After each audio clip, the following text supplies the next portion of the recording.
지금부터 드리는 이야기는 당신의 다음 10년을 바꿀 수 있습니다.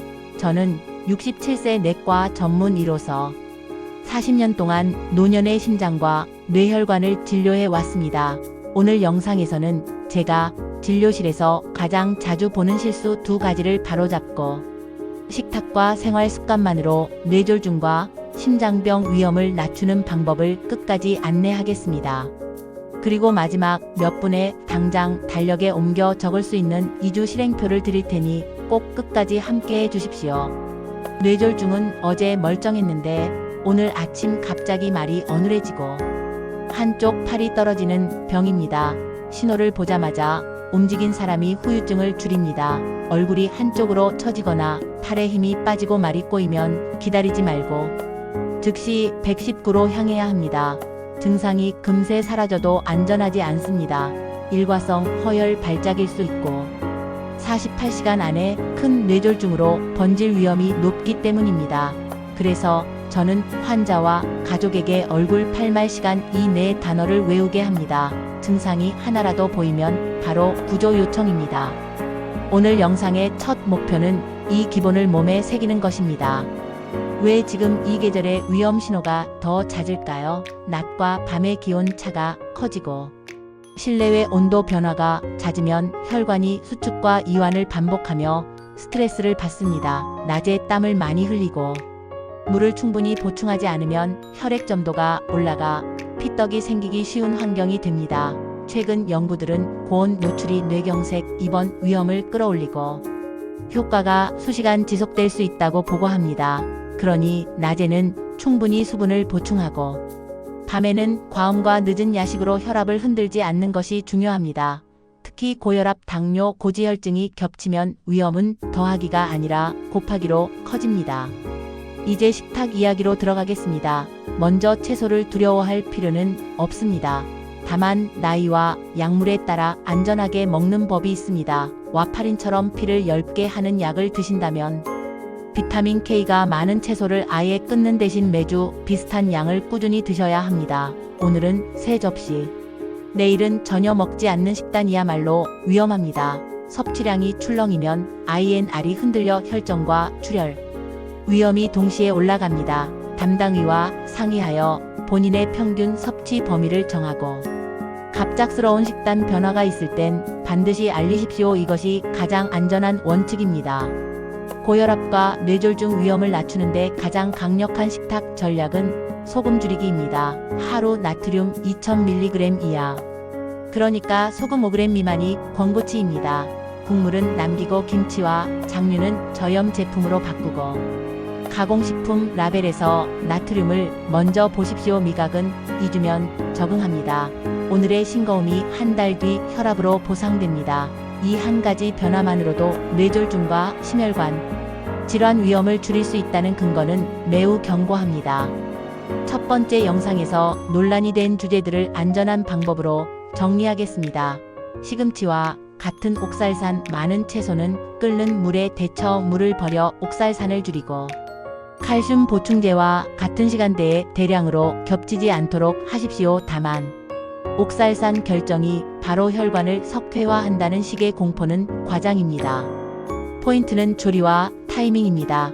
브로콜리는 비타민 K가 풍부하므로 와파린 복용자라면 일관된 양을 유지해야 하고 복용량을 바꿀 때는 담당의와 상의하십시오. 양상추나 아스파라거스의 가벼운 이뇨 작용은 물을 충분히 마시는 성인에게 보통 큰 문제가 되지 않지만 밤늦게 알코올과 함께 많이 먹고 수분 보충이 부족하다면 새벽 탈수와 혈압 변동을 악화시킬 수 있으니 저녁 늦은 시간 대량 섭취는 피하십시오. 당근과 옥수수는 채소라기보다 당과 전분이 많은 식품에 가깝습니다. 늦은 밤에 생당근을 간식처럼 계속 먹거나 옥수수를 밥에 더해 먹으면 총당과 열량이 과해질 수 있으니 낮 시간에 조리해서 주식의 전분과 교대하는 방식으로 드십시오. 무엇보다 특정 채소 하나가 즉시 뇌졸중을 부른다는 식의 단정은 의료 현장과 연구에서 확인되지 않았습니다. 위험은 조합과 패턴에서 생깁니다. 여기서 기억할 문장은 일정함과 절제가 안전을 만든다입니다. 두 번째 영상의 강점은 과일을 똑똑하게 활용하는 방법입니다. 과일은 약이 아닙니다. 그러나 잘 쓰면 강력한 보조 수단이 됩니다. 저는 블루베리, 사과, 배와 같은 접근을 권합니다. 블루베리는 안토시아닌이 풍부해 혈관 내피 기능을 개선하는 연구가 반복되고 있으며 일부 집단에서는 하강된 이완기 혈압과 연관이 관찰되었습니다. 냉동이든 생과일이든 상관없고 하루 한 줌 정도를 통째로 씹어 드세요. 사과의 펙틴은 수용성 식이섬유로 콜레스테롤 흡수를 억제하고 껍질에 많은 퀘르세틴은 산화 스트레스와 혈소판 응집에 유익한 데이터가 있습니다. 배는 수분과 칼륨이 풍부해 계절성 혈압 변동을 완화하는 데 도움이 됩니다. 다만 어떤 과일이든 주스로 만들면 섬유질이 사라지고 당만 농축되니 가능한 한 통째로 씹어 드십시오. 한국인 식생활 지침과 국내외 연구는 신선한 과일과 채소 섭취를 늘릴수록 혈압과 지질 지표가 개선되고 장기적으로 심뇌혈관 사건이 감소한다고 제시합니다. 하루 총량은 대략 200에서 300g을 아침, 점심, 저녁으로 나누어 드는 것이 무리가 적습니다. 당뇨가 있다면 식후 혈당을 함께 기록하면서 총당량 안에서 조절하십시오. 식탁의 다음 원칙은 식단 전체의 패턴입니다. 지중해식 식사처럼 채소, 과일, 통곡물, 콩경과 올리브유와 생선을 중심으로 구성한 식단은 무작위 대조시험과 장기 추적에서 뇌졸중과 심혈관 사건 감소에 일관된 이점을 보여왔습니다. 일주일에 생선을 2~3번 드시되 튀김이 아닌 구이나 조림을 선택하면 오메가3뿐 아니라 고품질 단백질과 비타민 D까지 함께 얻습니다. 여기서도 강조할 점은 보충제를 더하기보다 음식으로 채우는 것입니다. 식단이 바뀌면 혈압, 혈당, 체중, 복부둘레 같은 지표가 조금씩 내려오고 이 변화가 뇌혈관의 부담을 줄입니다. 이제 생활 루틴으로 넘어가겠습니다. 집에서 할 수 있는 가장 값진 검사는 가정혈압과 심장 리듬 점검입니다. 아침 기상 직후와 잠들기 전 의자에 앉아 5분 쉬고 측정해 2번의 수치 평균을 기록하십시오. 혈압계에 부정맥 표시 기능이 있다면 표시가 자주 뜨는지 함께 보십시오. 손목맥을 15초씩 양쪽에서 짚어 불규칙이 반복되면 병원에서 심전도를 확인하십시오. 심방세동이 보이면 항응고 치료 같은 적극적인 예방이 필요합니다. 이 검사는 30초면 됩니다. 환절기에는 낮 동안 충분히 물을 마시고 더운 날에는 외출 시간을 줄이며 선풍기나 냉방으로 체온이 오르지 않게 관리하십시오. 고온 노출 뒤 수시간은 위험이 이어질 수 있다는 점도 기억해 두십시오. 약과 음식의 상호작용도 꼭 짚고 가겠습니다. 와파린을 복용하는 분은 비타민 K가 많은 채소를 꾸준히 비슷한 양으로 드시되 큰 변화가 생기면 담당 의에게 미리 알려 INR을 재조정해야 합니다. 새로운 보충제를 추가할 때는 반드시 처방전과 함께 검토하십시오. 마늘, 인삼, 은행잎, 추출물 같은 제품은 항응고제나 항혈소판제와 겹치면 출혈 위험을 키울 수 있고 고용량 오메가3는 일부 집단에서 부정맥 위험이 보고된 바 있어 개인 상황에 따라 득실이 갈립니다. 음식으로 채우고 검사는 수치로 확인하는 것이 원칙입니다. 이제부터는 오늘 들은 내용을 바로 실행으로 바꾸겠습니다. 제가 권하는 2주 실행표는 간단합니다. 첫째, 소금 다이어트 14일입니다. 국과 찌개의 국물은 절반 이상 남기고 김치와 장류는 저염으로 바꾸며 외식 때는 소스를 따로 달라고 요청합니다. 가공식품 라벨에서 1회 제공량의 나트륨을 먼저 보고 하루 총합 2000mg 이하로 맞춥니다. 둘째, 30초 리듬 체크 루틴입니다. 아침과 저녁에 손목맥을 각각 15초씩 짚고 규칙적인지 느낍니다. 불규칙이 반복되면 지체 없이 심전도를 찍고 혈압계를 사용할 때마다 부정맥 표시가 뜨는지 확인합니다. 셋째, 과일과 채소 목표량입니다. 하루 총 200에서 300g의 과일을 3번으로 나누고 채소는 몇 끼 접시의 절반을 차지하도록 담습니다.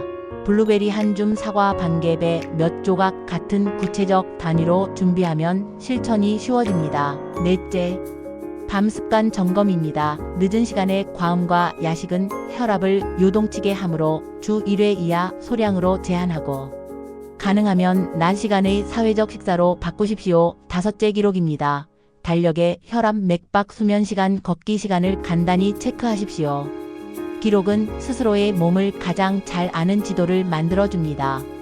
응급 상황을 대비한 한 줄 체크도 남깁니다. 말이 어눌해졌다. 팔이 내려간다. 얼굴이 한쪽으로 처진다. 이 중 하나라도 나타나면 즉시 119로 전화하고 가장 가까운 뇌졸중 센터로 향하십시오. 증상이 사라져도 안전하지 않습니다.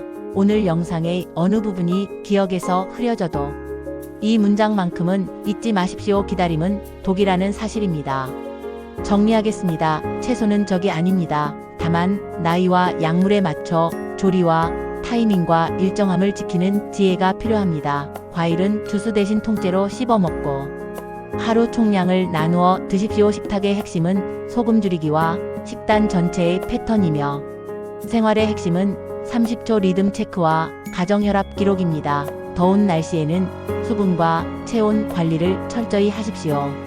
그리고 무엇보다 증상을 보면 주저하지 마십시오. 당신이 바로 골든타임을 지키는 사람입니다. 여기까지 함께 하신 분들께 제 소개를 다시 드립니다. 저는 67세 내과 전문의로 노년의 심장과 뇌혈관을 평생 진료해 왔습니다. 이 채널에서는 제 진료실에서 확인된 실전 지침만을 드립니다. 오늘 영상이 도움이 되었다면 구독과 알림 설정을 해두시고 가족 단톡방에 얼굴, 팔말, 시간 이 네 단어를 공유해주세요. 누군가의 후유증을 줄일 수 있습니다. 다음 영상에서는 밤 혈압을 안정시키는 식사 타이밍과 심방세동을 조기에 잡아내는 생활 패턴을 더 깊이 다루겠습니다. 오늘도 당신의 심장과 뇌가 평온하길 바랍니다.